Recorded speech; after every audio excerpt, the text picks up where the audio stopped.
তুই না জানিসনি তুই তোর বাবার নিয়ে কবর নামবে না, তুই তোর মারে নিয়ে কবর যাবে না।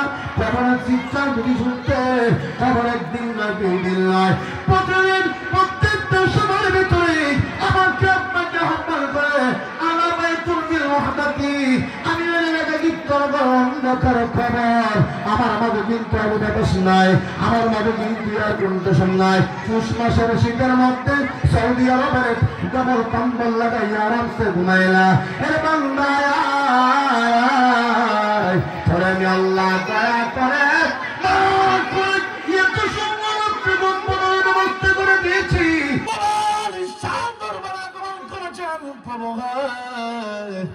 আপনার নবী, আপনার হাবিব, আপনার বন্ধু দরখাস্ত করেছেন গুনাহগার উম্মতের তওবা কোন সময় মঞ্জুর হবে।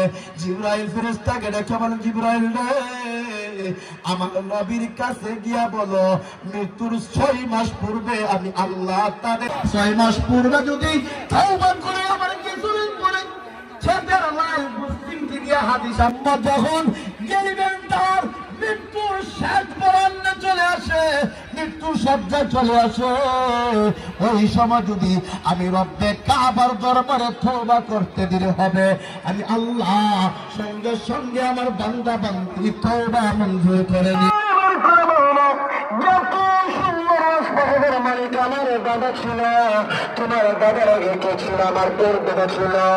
আর বান্দা এত সুন্দর স্পেশাল মালিক এখন বলতে মালিকে আমার আব্বা, তোমার আব্বার পরে তো সুন্দর স্পেশাল মালিক কে হবে? আমার বাবার পরে আমার বাবার সন্তান আমি, আমার পরে হবে আমার ছেলে, তোমার ছেলের পরে কে হবে? আমার ছেলের পরে আমার করবে।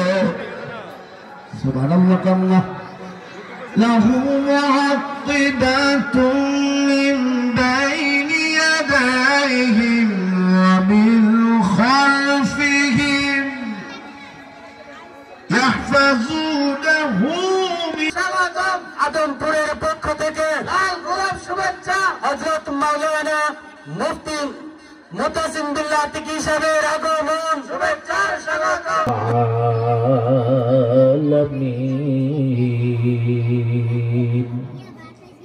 সবাই মহব্বতের সাথে দুরূদ ইব্রাহিম পড়ি।